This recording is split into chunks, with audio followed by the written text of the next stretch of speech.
अस्सलाम नाज़रीन, मैं हूँ डॉक्टर लकी गिदवन टीवी की तरफ से आपके साथ, अवाम की अदालत में अवाम की बात। नाज़रीन, आज हम आपको बताएंगे कि मलाला यूसुफ़ज़ई का क्या किरदार था अफ़गानिस्तान की जंग में। मलाला यूसुफ़ज़ई 12 जुलाई 1997 में सवात वैली में पैदा हुई थी और 9 अक्टूबर 2012 में इसको स्कूल से आते हुए गोलियां लगी हैं और इसको फिर मज़ीद इलाज मुआवजे के लिए लंदन लेके जाएंगे। फिर वहाँ पे इसने ऑक्सफोर्ड यूनिवर्सिटी में एडमिशन ले लिया, तकरीबन 4-5 साल वहाँ पे गुजारे और उसके बाद फिर ये एक्टिव हो गई वुमन राइट्स के लिए या वुमन एजुकेशन राइट्स के लिए, औरतों के हकूक़ के लिए। और इसके पीछे जो हकायक हैं, जो असल हकायक जो आज तक आवाम से छुपाए गए, वो आज मैं तमाम राज खोलने के लिए बिल्कुल रेडी बैठा हुआ था। मैंने मुकम्मल फोरेंसिक करने के बाद, पूरी इंजीनियरिंग करने के बाद ये मुकम्मल रिपोर्ट जो तैयार की है वो आपके साथ शेयर करने जा रहा हूँ। नाज़रीन, जैसा कि मैंने अपने पिछली वीडियो में आपसे ये अर्ज़ किया था, बयान किया था कि पार्ट 1 में हमने बयान किया है, पार्ट 2 भी है, ये पार्ट 3 बहुत इंपॉर्टेंट है और सारी बातें बड़ी तवज्जो तलब है। नाज़रीन, let's not lose the subject. First thing first, वो ये कि मलाला यूसुफ़ज़ई को जब वहाँ से इंग्लैंड लेके गए पाकिस्तान से, तो इसने वहाँ पे इलाज मुआवजा करवाने के बाद यूनिवर्सिटी दाखिल हुई। यूनिवर्सिटी में 4-5 साल गुजारने के बाद, मगर जब यूनिवर्सिटी में भी थी उसी वक्त ये एक्टिव हो गई थी फीमेल राइट्स या वुमन राइट्स के लिए। It's nothing wrong with that, तो इसमें कोई गलत बात भी नहीं है। बट कभी भी किसी भी तंजीम का हिस्सा बनना या किसी दुश्मन नासर के इशारों पे चलना और स्पेशली मुसलमानों के खिलाफ प्रोपेगेंडा कर रहे हैं, ये बात गलत है। जो बात गलत है गलत है, जो बात सही है नाज़रीन वो सही है। Okay, let's not lose the subject again. वो ये कि मलाला यूसुफ़ज़ई ने जब यूनिवर्सिटी में थी, ऑक्सफोर्ड यूनिवर्सिटी में, वहाँ पे इन्होंने शुरू कर दिया जी कि वुमन के राइट्स जो हैं वो नहीं मिल रहे उधर अफगानिस्तान में औरतों को, और बल्कि उन्होंने कहा था कि पाकिस्तान में भी नहीं मिल रहे, KP में, खैबर पख्तूनख्वा में। और फिर इन्होंने बड़ी बड़ी जो वहाँ पे रैलियाँ भी निकाली और बड़ी बड़ी यूनिवर्सिटीज़ में, कॉलेजेस में जाके इन्होंने इंस्पिरेशनल स्पीच भी दी, डिलीवर की। मगर नाज़रीन, यहाँ पे एक क्वेश्चन जो उठता है, वो ये क्वेश्चन तो बहुत है, आगे के वो सारे मैं क्वेश्चन क्लैरिफाई भी करूँगा, उनके जवाब भी आपको पेश करूँगा इंशाल्लाह ताला बफज़ल खुदा। वो ये जो सवाल ये पैदा होता है कि पाकिस्तान में कितनी ख़वातीन हैं जो ख़वातीन के हकूक़ के लिए लड़ रही है पिछले कई सालों से। अफ़गानिस्तान में कितनी ख़वातीन हैं जो औरतों के हकूक़ के लिए मुसलसल जद्दोजहद किए चले जा रही हैं। और दुनिया में कितने ममालिक हैं जहाँ पे औरतों के हकूक़ के लिए, सऊदी अरब में भी देखें कितना वो जदोजहद कर रही है। उनको उनमें से क्यों नहीं को ले गए किसी को ये उधर पकड़ के जाके इंस्पिरेशनल स्पीचेस उनसे क्यों नहीं दिलाई? वाई मलाला यूसुफ़ज़ई? मैं उस चीज़ का जवाब देने जा रहा हूँ आपको। बात यह है कि नाज़रीन, मलाला यूसुफ़ज़ई को इसलिए चूज़ किया गया, फर्स्ट ऑफ ऑल इनका कुछ फैमिली बैकग्राउंड भी था। इनके वालिद साहब खैबर पख्तूनख्वा में ज़ियाउर रहमान यूसुफ़ज़ई साहब प्राइवेट स्कूल्स वगैरह मैनेज किया करते थे KPK में, सवात वैली में। वहाँ पे इनको काफ़ी लोग जानते थे वसी पैमाने पे, यानी कि सवात में बेशुमार लोग ज़ियाउर रहमान यूसुफ़ज़ई को जानते थे, मलाला यूसुफ़ज़ई के वालिद साहब को। तो ये बड़ी रिसर्च करने के बाद, बड़े होमवर्क करने के बाद, ये जो लोग प्रोपेगेंडा करना चाह रहे थे और किसी हद तक अमेरिका या उनके एलाइड फोर्सेस या उनके प्रोपेगेंडा एजेंसीज जितनी भी होती हैं, वो इसमें कामयाब भी हुई। जब इन्होंने मलाला यूसुफ़ज़ई को ढूंढा, फिर ये सारी स्टोरी स्टार्ट की और सारा कुछ होने के बाद उसको मुसलमानों के खिलाफ जहर उगलने पे लगा दिया। और नाज़रीन, उस लड़की ने अब तक कम नहीं की। अभी कल ही का उसका बयान है, दी गार्डियन न्यूज़पेपर में उसका बयान छपा है और मैं पढ़ के हैरान हो गया हूँ कि इसको कौन इस किस्म के मशवरे दे रहा है। यानी कि अब सारी दुनिया के सामने सूरत हाल बिल्कुल वाज़ेह है कि अफ़गानिस्तान में क्या हो रहा है, कैसे हो रहा है, क्यों हो रहा है और इसके ऊपर अब तक क्या पेशरफ्त हुई है या हो रही है। मगर इसने जो दी गार्डियन न्यूज़पेपर को दिया वहाँ बयान, और जो इसकी वहाँ पे इंटरव्यू है, वो कुछ इस तरह है कि कहती है कि जी मैं मलाला यूसुफ़ज़ई पाकिस्तान की गवर्नमेंट से भी रिक्वेस्ट करती हूँ, और वो कहते हैं कि सांप भी मर जाए लाठी भी न टूटे। इसने ढके छुपे अल्फाज में सारा कुछ कह दिया। मैं डॉक्टर लकी गिदवन टीवी की तरफ से नाज़रीन, मैंने पूरे एनालिसिस किए, पूरा तजिया करने के बाद, पूरी इसकी फोरेंसिक करने के बाद, पूरी इसकी इंजीनियरिंग करने के बाद, मैं फिर इस नतीजे में पहुंचा हूँ कि ये इसके इस स्टेटमेंट के पीछे कौन लोग थे, ये कितने सालों से ये इस पे काम हो रहा था, या फिर इस जो स्टेटमेंट अब आई है द गार्डियन न्यूज़पेपर में मलाला यूसुफजई की, इसके पीछे क्या इन लोगों के मकासद है या घिनौने मकासद है। अब माशरे में अफरा तफरी फैलाने वाले को ही दहशतगर्द कहते हैं। ज़रूरी नहीं कि दहशतगर्द उसी को कहा जाए कि जाके अपने आप को वो उड़ा दे। दहशतगर्द वो भी है, उसको भी दहशतगर्दी कहते हैं। ये भी दहशतगर्दों की डेफिनेशन में ये चीज़ आती है कि जो माशरे में अफरा तफरी लोग फैलाते हैं, माशरे में सुकून को बर्बाद करते हैं आवाम का, या माशरे में लोगों को ब्रेन वॉश करके उनको गलत रास्ते पे लगाते हैं, वो भी दहशतगर्दी में आते हैं। तो नाज़रीन, इसकी को ऐसी सरगर्मियों के लिए या इस किस्म के प्रोपेगेंडास के लिए इस्तेमाल किया गया। और let's not lose the subject नाज़रीन, वो ये कि द गार्डियन न्यूज़पेपर में इन्होंने जो स्टेटमेंट दी वो कि जी आप पूरी दुनिया की जितनी फोर्सेस है उनको दोबारा से इंटरवीन करना चाहिए, उनको दोबारा अफगानिस्तान में जाना चाहिए और तालिबान का मुकाबला करना चाहिए। और भाई खुदा के कोई खौफ करो, कोई होश के नाखुन लो, अब तो बस कर दो। वो इसलिए कि अब तो सूरत हाल सारी वाज़ है कि 20 साल तकरीबन लड़ी वहाँ पे, 40 मुल्कों से ज़्यादा की फोर्सेस वहाँ पे थी, 3.5 लाख से ज़्यादा फौजी वहाँ पे थे। जदीद असला, जदीद मशीनरी, जदीद टेक्नोलॉजी होने के बावजूद वो कुछ नहीं कर सके। तो अब ये छोटी बड़ी जो फोर्सेस कोई भेज के वहाँ पे क्या कर लेगा। यही बात prime minister of Pakistan mister Imran Khan साहब ने बेशुमार मरतबा दोहराई और कल दोबारा फिर उन्होंने इस चीज़ के ऊपर बयान दिया, और वो ये कि हम किसी के साथ जंग में तो हिस्सेदार नहीं, शराकतदार तो नहीं है, मगर हम अमन के ज़रूर शराकतदार हैं, बिल्कुल। और ना सिर्फ ये, बल्कि उन्होंने ये भी कहा है कि जो लोग प्रोपेगेंडा करते हैं इस किस्म का कि अवाम को उकसाएं, या अवाम में से ही कुछ लोग ऐसे होते हैं कि जो इस किस्म की एक्टिविटीज़ में बड़े पेश रहते हैं, या अपने आप को दहशतगर्दों के साथ या इस किस्म की जो होती है उनकी मसरूफियात, उनमें मसरूफ पाते हैं, या हर वक्त इन्हीं कामों में लगे रहते हैं। इमरान खान साहब ने कहा कि वो ऐसे लोगों के ऊपर सख्त नज़र है, ना सिर्फ नज़र है बल्कि वो पकड़ेंगे तो उनको बहुत सख्त सजा दी जाएगी आइन और कानून के मुताबिक। तो नाज़रीन, ये तो बात हो गई prime minister of Pakistan mister Imran Khan साहब की। Let's not lose the subject. हम आते हैं वापस अपने ओरिजिनल सब्जेक्ट मलाला यूसुफजई साहिबा की तरफ। मलाला यूसुफजई साहिबा ने क्या किया जी कि वहाँ पे जा, इधर जा, उधर जा, ये अवार्ड रिसीव कर, वो अवार्ड रिसीव कर, जो लॉरिएट जो है नोबल प्राइज़ जो है वो भी उसको मिला। फिर उसके साथ साथ जी और बड़े अमन के अवार्ड, और इंडिया जाकर भी स्पीच दी, वहाँ पे भी उसको अवार्ड दिया गया। ऑब्वियसली जो मुसलमान हो के मुसलमान के अगेंस्ट बयान देगा तो जो नॉन मुस्लिम जो है उन्होंने तो पसंद करनी है ये बातें सारी, ना सिर्फ पसंद करनी है बल्कि उसको बहुत ज़्यादा प्रमोट करना है, बहुत ज़्यादा सपोर्ट करना है, और उसको बढ़ा चढ़ा के मसाले मिर्चें लगा के और उसको एग्जैजरेट करना है और आवाम में उसको जो है फैलाना है। यही प्रोपेगेंडा इनका, इसी को तो प्रोपेगेंडा कहते हैं।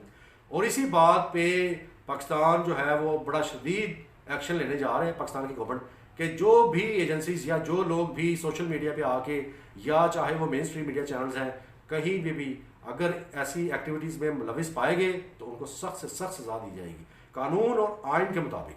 तो मलाला यूसुफजई को कनाडा की हुकूमत ने नाज़रीन क्या किया कि नेशनलिटी दे दी इनको भी, इनके पेरेंट उनके वाले साहब ज़ियाउर रहमान यूसुफजई साहब को भी, यानी कि ये अब उधर ही उनके पास नेशनलिटी है कनाडा की।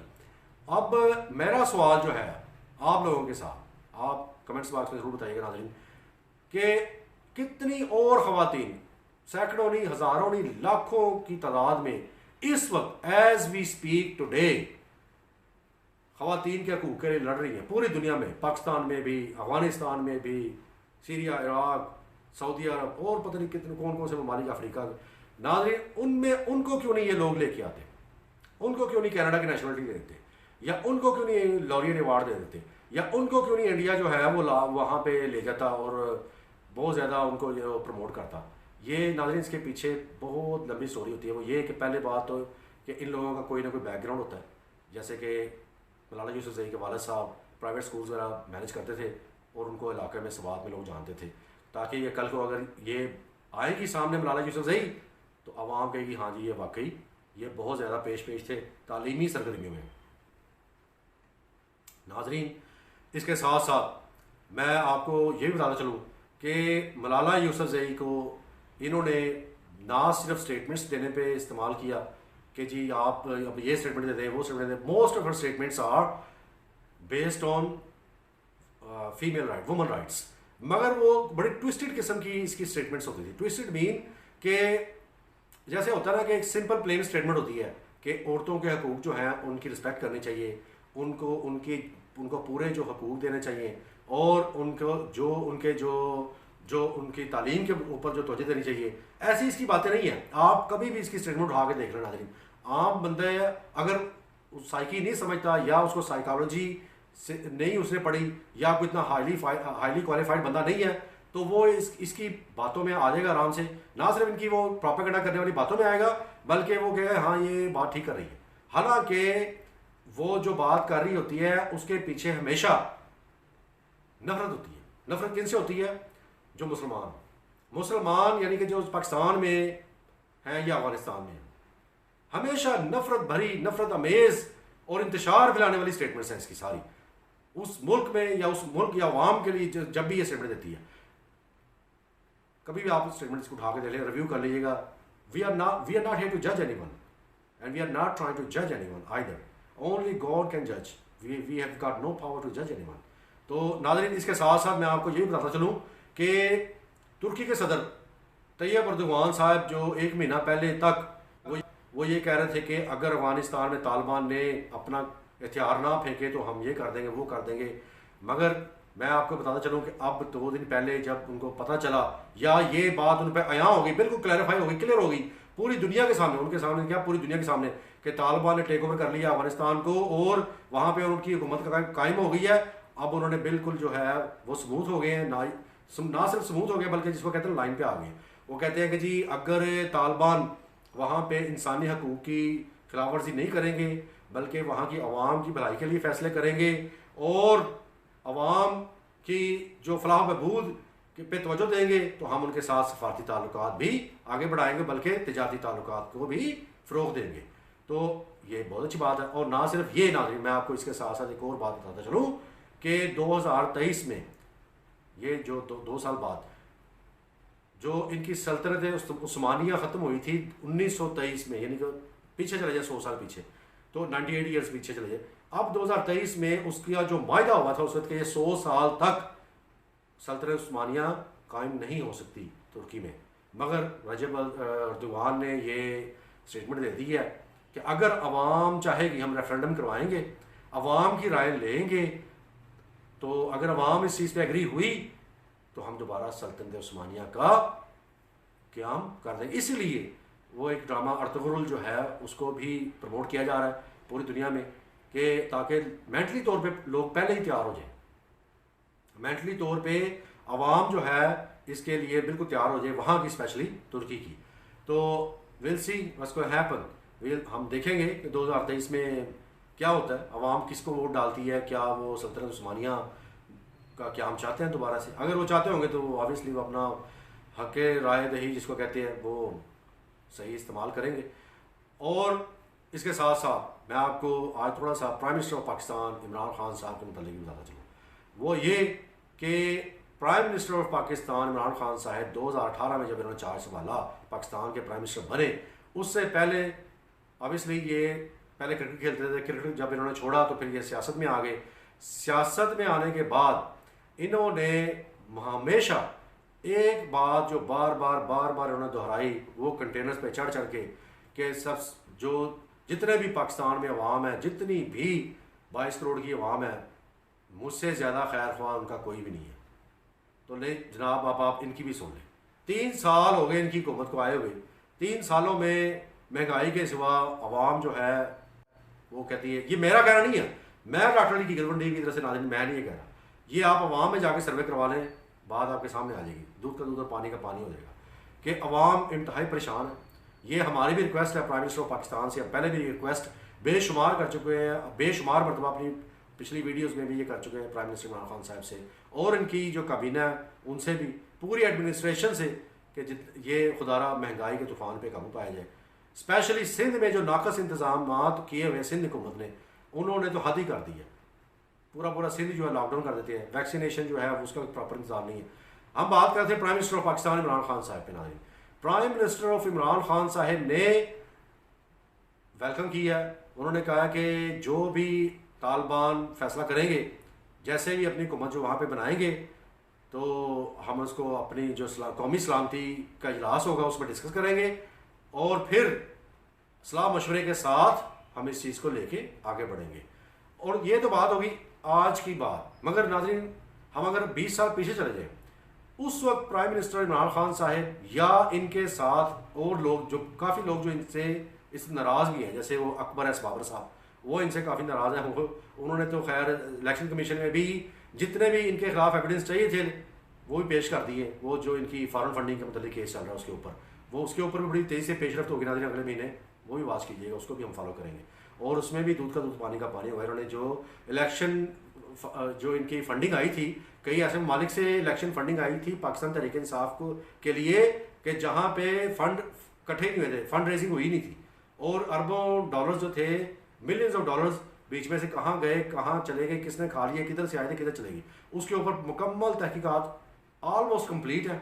बस थोड़ा सा टाइम रह गया। ये कोर्ट्स वगैरह जब दोबारा ओपन होने जा रहे हैं 30 अगस्त के बाद, तो ये भी सारा दूध का दूध पानी का पानी हो जाएगा। इनका भी पता चल जाएगा कि ये कितने ईमानदार हैं। जैसे कि हमने पहले कहा नाज़रीन कि हम न्यूट्रल होकर बात करते हैं, कभी किसी की साइड नहीं लेते। जिसने जो गलत किया हम उसको अवाम की अदालत में ला के खड़ा कर देंगे, वो फिर फैसला अवाम पे कि वो किसको वोट डालते हैं, किसको नहीं वोट डालते हैं, किसको वो चूज़ करते हैं 2023 में या जब भी इलेक्शन होते हैं। तो नाज़रीन प्राइम मिनिस्टर इमरान खान ने पिछले 20 साल से यही स्टैंड लिया हुआ था कि ये जो जंग है अफगानिस्तान में, इसको ख़त्म किया जाए। इसलिए प्राइम मिनिस्टर इमरान खान साहब को तो लोगों ने, स्पेशली अमेरिका या अमेरिकन एडमिनिस्ट्रेशन ने या दूसरी जितनी ये लोग लड़ रहे थे अफगानिस्तान में, जिन्होंने फ़ौजें भेजी थी, इन्होंने इमरान खान को इमरान खान तालिबान कहना शुरू कर दिया था।